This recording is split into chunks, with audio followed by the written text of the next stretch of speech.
সৃষ্টি শরণাপন্ন না হলে হয়তো জানতে পারতাম না যে অসাধারণ একজন মানুষ কিভাবে আরো সুন্দরভাবে মানুষের জীবনে কিছু ছাপ রেখে যায়।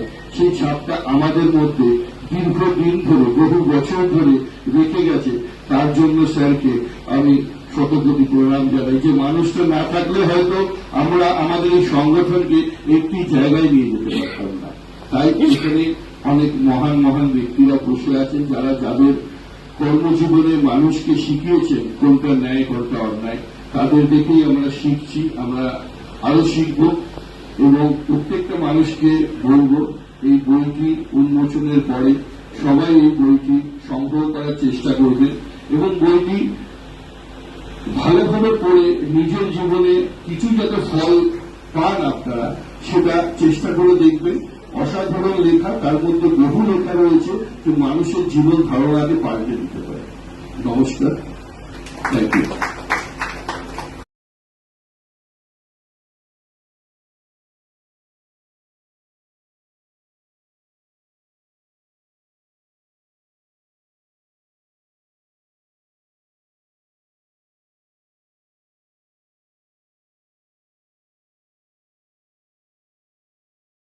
বইটা উদ্বোধন হচ্ছে, এই বইটার সাথে হিউম্যান রাইটস এর সম্পর্কটা যদি ছোট্ট করে একটু বলতেন, মানে এই বইটা পড়ে মানুষকে কিছু তাদের মানে হিউম্যান রাইটস এর, মানুষের অধিকারের ব্যাপারে কি কিছু জানতে পারবেন?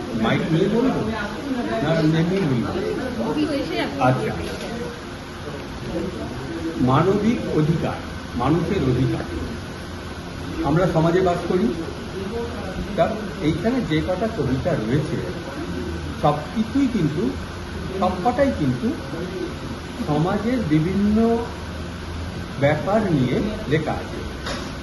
যেমন তোমরা নিশ্চয়ই জানো এবং উপলব্ধি দেখেছ আর কি, যে প্রকৃতি ধ্বংস হওয়ার জন্য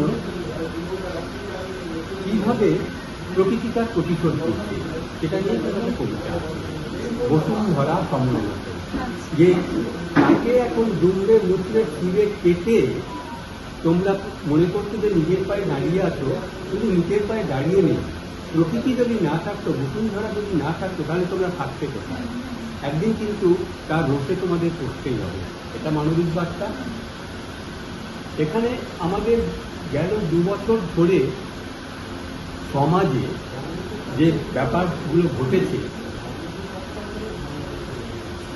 সেই ব্যাপারগুলো নিয়ে এর মধ্যে অনেকগুলো কবিতা আছে, যার জন্য পেছনে আমি লিখে দিয়েছি, হয়তো নয় সত্যি কথা কাব্যগ্রন্থে স্থান পেয়েছে সমসাময়িক এবং চিরকালীন মানবিক পটভূমিতে লেখা কবির বিভিন্ন কবিতা। ব্যক্ত হয়েছে কবির জীবনবোধ, স্বীকারোক্তি ও বিশ্বাস।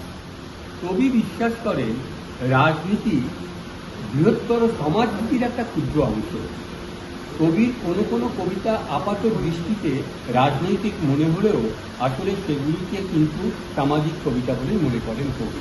তাহলে সমাজ মানে মানুষ, মানুষ মানে সমাজ, সেই জন্য মানবিক বার্তা এর মধ্যে রয়েছে, সবকটা কবিতার মধ্যেই রয়েছে।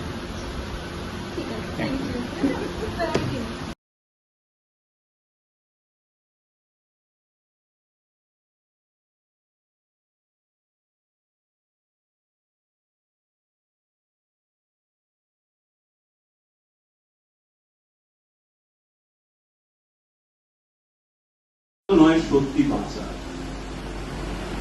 মানিয়ে নিয়ে ব্যস্ত আছি এইভাবেই, না মানিয়ে বাঁচতে গেলে পারবো না খেই।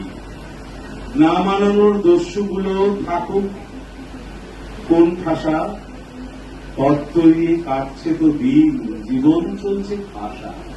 বুকের ভেতর না মানানোর যুক্তি এবং তত্ত্ব হঠাৎ হঠাৎ মারলে খোঁচা, মনকে রাখি শক্ত, তবু ওরা মোটে দমে না। একলা ঘরে দেয় হানা, ফিসফিসিয়ে বলে কানে, আমায় কি তোর লাগছে চেনা? আমি তো তোর ছোটবেলার স্বপ্নে দেখা প্রতিবাদী সুর, আমায় ছেড়ে হয়তো কখন চলে গেছিস অনেক দূর।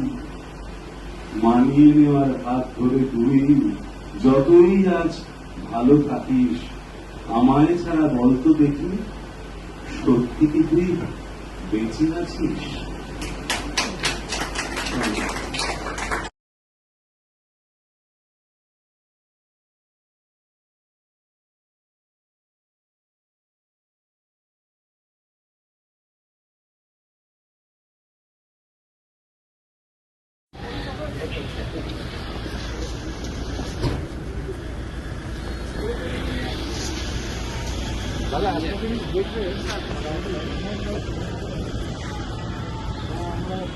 অর্ডার ফর্ডার দিয়ে ইনফরমেশন অফিসাররা তো একজন করে কেউ নেই, তাতে কি হচ্ছে এটা কি জানতে পারছে না কি কখন থেকে দেখুন না ইনফরমেশন অফিসার আপনারা ডেপুট করবে ওরা ওই কালচারের